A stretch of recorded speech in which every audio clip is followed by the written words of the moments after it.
अस्सलाम स्टूडेंट, इस लेक्चर में हम मॉलिक्यूलर ऑर्बिटल स्ट्रक्चर ड्रा करेंगे नाइट्रोजन का मॉलिक्यूलर ऑर्बिटल स्ट्रक्चर ड्रा करने से पहले हमें नाइट्रोजन की इलेक्ट्रॉनिक कॉन्फ़िगरेशन का पता होना चाहिए।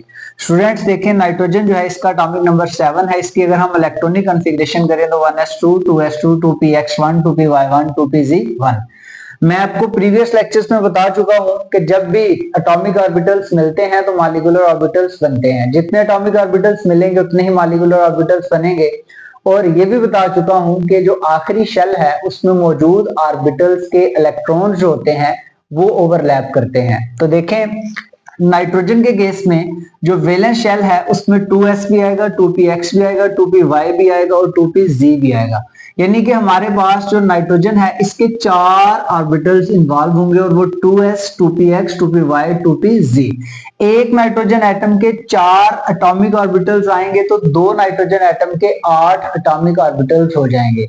जब 8 एटॉमिक ऑर्बिटल्स ओवरलैप करेंगे तो 8 मॉलिक्यूलर ऑर्बिटल्स बनेंगे। उनमें से 4 की एनर्जी कम होगी, 4 की एनर्जी ज्यादा होगी। जिनकी एनर्जी कम होगी वो होंगे बॉन्डिंग और जिनकी एनर्जी ज्यादा होगी वो होंगे एंटी बॉन्डिंग। स्टूडेंट्स देखें, आपने यहाँ पे ख्याल रखना है कि मैं प्रीवियस वीडियो में बता चुका हूं कि जब भी s एंड s ओवरलैपिंग होती है तो जो बॉन्ड की फॉर्मेशन होती है वो सिग्मा बॉन्ड की फॉर्मेशन होती है। जब 2px के साथ ओवरलैप करता है तो यहाँ पे जो बॉन्ड बनता है वो भी सिग्मा होता है। लेकिन जब 2py और 2pz जो है ये दोनों ओवरलैप करते हैं, 2py के साथ 2pz के साथ जब ओवरलैप करता है तो यहाँ पे जिस बॉन्ड की फॉर्मेशन होती है उस बॉन्ड का नाम है पाई बॉन्ड। तो स्टूडेंट्स देखें, अब हम मॉलिक्यूलर ऑर्बिटल स्ट्रक्चर बनाते हैं नाइट्रोजन का। तो मॉलिक्यूलर ऑर्बिटल स्ट्रक्चर जो है बनाने के लिए हमें यहाँ पे एनर्जी का ऑर्डर देखना होता है, इसलिए मैंने ये एरो का साइन जो है ये शो कर दिया है। एरो बना दिया यहाँ पे और एरो शो कर रहा है कि एनर्जी जो है ये इंक्रीज कर रही है from bottom to the top. ठीक है, अब देखिए हमारे पास 2 नाइट्रोजन के एटम जो हैं वो इन्वॉल्व होंगे मॉलिक्यूलर ऑर्बिटल थ्योरी में, मॉलिक्यूलर ऑर्बिटल स्ट्रक्चर बनाने में। तो देखें, एक नाइट्रोजन एटम के 4 एटॉमिक ऑर्बिटल हैं, उनमें पहले 2s है, फिर 2px है, फिर 2py और फिर 2pz। पहले एक नाइट्रोजन एटम का यानी कि पहला जो एक हमारे पास नाइट्रोजन एटम है उसका 2s जो है ये एटॉमिक ऑर्बिटल जो है ये कौन सा एटॉमिक ऑर्बिटल है 2s। ये दूसरे नाइट्रोजन एटम के 2s के साथ जो है ये ओवरलैप करेगा। ओवरलैप करने के बाद ये मॉलिक्यूलर ऑर्बिटल्स बनाएगा, उसमें से एक बॉन्डिंग बनेगा, एक एंटी बॉन्डिंग बनेगा। अब देखिए स्टूडेंट्स, ये 2s में कितने इलेक्ट्रॉन है 2, तो यहाँ पे आप 2 इलेक्ट्रॉन राइट कर दो। दूसरा जो 2s होगा दूसरे नाइट्रोजन एटम का उसमें भी 2 इलेक्ट्रॉन होंगे तो वो भी आप यहाँ पे राइट कर दो। अब 2 एटॉमिक ऑर्बिटल है, इन्होंने करना है ओवरलैप। इन्होंने जब करना है ओवरलैप तो इन्होंने बनाने हैं मॉलिक्यूलर ऑर्बिटल। एक जो मॉलिक्यूलर ऑर्बिटल बनेगा वो बनेगा बॉन्डिंग मॉलिक्यूलर ऑर्बिटल। दूसरा स्टूडेंट्स जो मॉलिक्यूलर ऑर्बिटल बनेगा वो बनेगा एंटी बॉन्डिंग मॉलिक्यूलर ऑर्बिटल।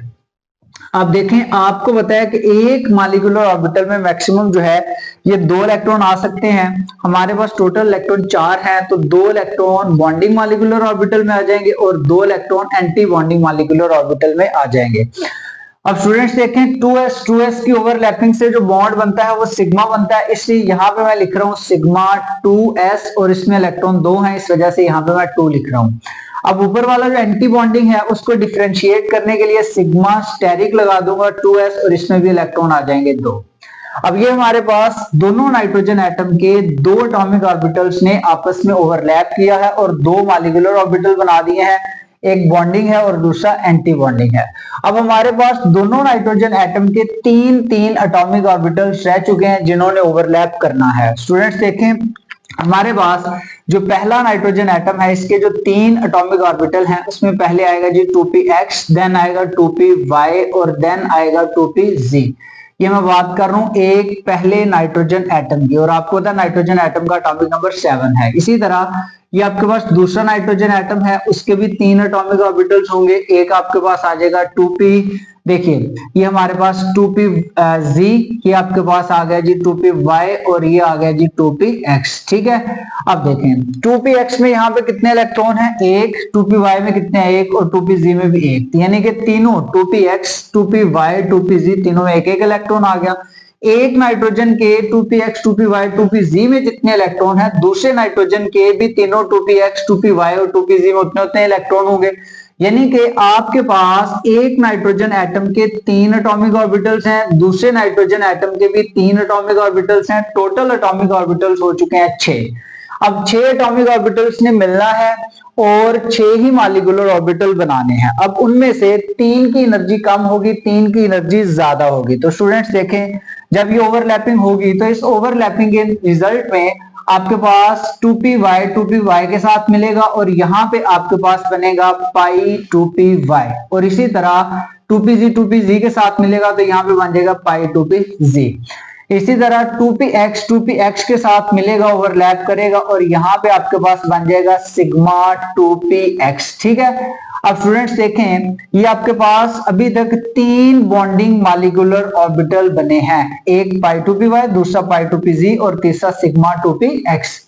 अब इसी तरह 3 और जो है मॉलिक्यूलर ऑर्बिटल बनने हैं, बट वो एंटी बॉन्डिंग मॉलिक्यूलर ऑर्बिटल होने हैं। ये देखिए जी, ये हमारे पास आ गया पाई स्टेरिक 2py और ये हमारे पास आ चुका है जी पाई स्टेरिक 2pz, और लास्ट पे हमारे पास यहाँ पे जो ऑर्बिटल आएगा वो आएगा जी सिग्मा स्टेरिक 2px। ठीक है। तो देखिए जी, ये सिग्मा स्टेरिक 2px आ गया। अब आपके पास टोटल जो मॉलिक्यूलर ऑर्बिटल्स हैं उनकी तादाद आ गई है 6 एटॉमिक ऑर्बिटल थे, 6 ही मॉलिक्यूलर ऑर्बिटल्स बन चुके हैं।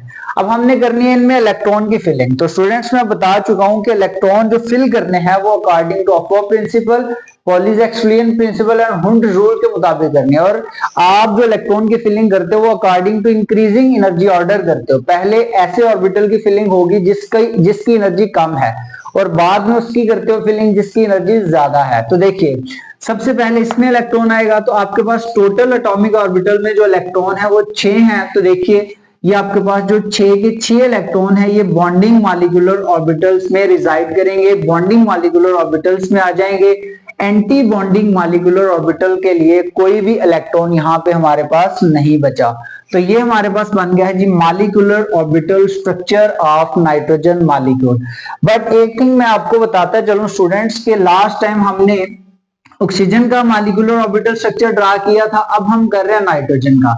ऑक्सीजन के केस में सिग्मा 2px की एनर्जी कम थी पाई 2py पाई 2pz से, और नाइट्रोजन के केस में पाई 2py और पाई 2pz की एनर्जी कम है सिग्मा 2px से। इसकी क्या रीजन है स्टूडेंट? इसकी रीजन आप अपने जहन में बिठा लें कि यहाँ पे नाइट्रोजन के केस में जो आपके पास 2s और 2px हैं, इन दोनों का जो एनर्जी गैप है या एनर्जी डिफरेंस है, एनर्जी डिफरेंस जो है ये कम है। एनर्जी डिफरेंस कम होने की वजह से, एनर्जी डिफरेंस कम होने की वजह से ये एक दूसरे के साथ मिक्स हो जाते हैं। जब ये एक दूसरे के साथ मिक्स हो जाते हैं तो ये 2s अपना प्योर s करेक्टर जो है लूज कर देता है, 2px अपना प्योर p करेक्टर लूज कर देता है। दोनों मिल जाते हैं, मिलने के बाद बन जाते हैं sp, यानी कि दोनों में जिस तरह हाइब्रिडाइजेशन में करेक्टर आ जाते हैं उसी तरह 2s और 2px के मिलने से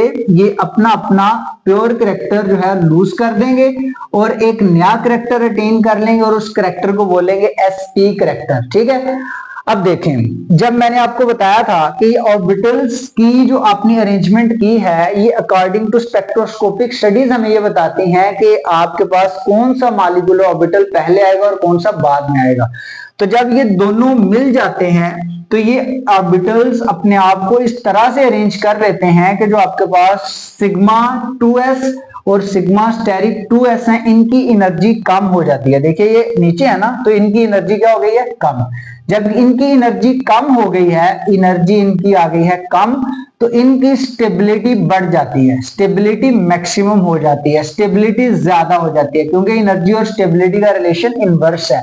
बट यहाँ पे सिग्मा 2px जो है ये राइज कर जाता है एनर्जी में, यानी कि इसकी एनर्जी क्या हो जाती है? ज्यादा। जब इसकी एनर्जी ज्यादा होती है तो इसकी स्टेबिलिटी क्या हो जाती है? कम हो जाती है। तो ये चीज अपने जहन में बिठानी है आपने कि this is due to mixing of 2s and 2px atomic orbital. 2px जो है ये राइज कर जाते हैं एनर्जी में और ये लेस स्टेबल हो जाते हैं, और 2s और सिग्मा स्टेरिक 2s जो है ये लोअर इन एनर्जी हो जाते हैं और ये ज्यादा स्टेबल हो जाते हैं। वन ऑफ द इम्पोर्टेंट जो है ये आपको पॉइंट यहाँ पे याद रखना है। अब स्टूडेंट्स देखें, जो बाकी बचते हैं काम उनको करते हैं। हमें बॉन्ड ऑर्डर फाइंड करना है। बॉन्ड ऑर्डर फाइंड करने के लिए हमें फॉर्मूला आता है, bond order is equal to number of bonding electron minus number of anti bonding electron divided by 2। Bonding electron देखिए, इनकी तो बात ही ना करें, ठीक है, क्योंकि फील्ड है हीलियम की तरह, जीरो बॉन्ड ऑर्डर, यहां तक को कोई डिफरेंशिएट हम नहीं कर सकेंगे। हम जो बात करेंगे इनकी करेंगे। तो यहाँ पे इलेक्ट्रॉन देखिए 6 हैं, बॉन्डिंग मॉलिक्यूलर ऑर्बिटल में इलेक्ट्रॉन 6 हैं, तो number of bonding electron is equal to 6 minus anti bonding में कोई भी इलेक्ट्रॉन नहीं है तो 0, 6 minus 0 divide by 2 according to the formula. तो 6 divided by 2 that is equal to 3। It indicate nitrogen के मॉलिक्यूल में जो बॉन्ड ऑर्डर बन रहा है वो 3 बन रहा है। बॉन्ड ऑर्डर 3, बॉन्ड ऑर्डर की डेफिनेशन क्या थी? Number of bond formed between 2 atoms, ठीक है, व्हेन एटॉमिक ऑर्बिटल्स ओवरलैप। तो देखिए स्टूडेंट, इसका मतलब ये हुआ कि 2 नाइट्रोजन के एटम जब ओवरलैप करते हैं तो इसके दरमियान जो बॉन्ड बनता है वो ट्रिपल बॉन्ड बनता है। क्यों? क्योंकि इसका जो बॉन्ड ऑर्डर है वो क्या आ रहा है? 3 आ रहा है। तो स्टूडेंट इस तरह आपने बॉन्ड ऑर्डर भी फाइंड कर लिया। अब एनर्जी ऑर्डर की बात करनी है, तो एनर्जी ऑर्डर अगर आपके सामने मॉलिक्यूलर ऑर्बिटल डायग्राम है तो एनर्जी ऑर्डर भी आपके सामने है। सबसे कम जो एनर्जी है यहाँ पे वो सिग्मा 2s की है। तो सिग्मा 2s की एनर्जी कम है। किससे कम है? सिग्मा स्टेरिक 2s से।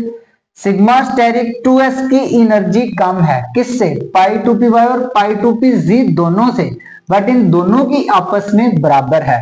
तो आप कहेंगे is less than pi 2py is equal to pi 2pz, और इन दोनों की एनर्जी कम है। किससे कम है जी?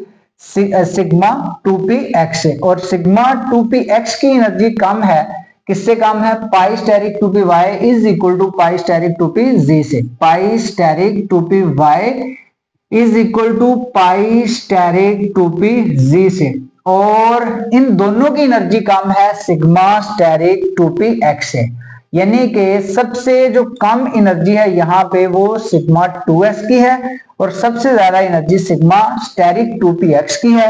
ये सबसे ज्यादा स्टेबल है और ये लीस्ट स्टेबल है, इसीलिए तो इसका हमने बॉन्ड ऑर्डर नहीं फाइंड किया, उसी तरह नोबल गैसेस की तरह, ठीक है। अब हम बात करते हैं मैग्नेटिक बिहेवियर की। तो स्टूडेंट मैं आपको बता चुका हूं कि मैग्नेटिक बिहेवियर फाइंड करने के लिए आपको देखना ये होता है कि आपके पास नंबर ऑफ अनपेयर्ड और पेयर्ड इलेक्ट्रॉन कितने। अगर तो आपके पास मॉलिक्यूलर ऑर्बिटल्स में अनपेयर्ड इलेक्ट्रॉन होंगे तो बिहेवियर विल बी पैरा, ठीक है, पैरामैग्नेटिक। और अगर अनपेयर्ड इलेक्ट्रॉन नहीं होंगे, इलेक्ट्रॉन पेयर्ड फॉर्म में होंगे, बिहेवियर विल बी डायमैग्नेटिक। तो यहाँ पे देखें मॉलिक्यूलर ऑर्बिटल में 2 2 2 तीनों मॉलिक्यूलर ऑर्बिटल पाई 2py पाई 2pz सिग्मा 2px में जो इलेक्ट्रॉन फील्ड हैं ये कैसे field? In the form of pair. तो जब पेयर की फॉर्म में यहाँ पे फिल है तो इट मीन्स के आपके पास जो नाइट्रोजन का मॉलिक्यूल है it will show diamagnetic behaviour. तो आपको यहां से इस चीज का ख्याल रखना है कि nitrogen is showing diamagnetic behaviour. तो student this is all about molecular orbital structure of nitrogen molecule. तो मॉलिक्यूलर ऑर्बिटल थ्योरी को यहाँ पे हम करते हैं एंड। इससे नेक्स्ट हम लेक्चर में नए टॉपिक से आगाज करेंगे। अल्लाह हाफिज।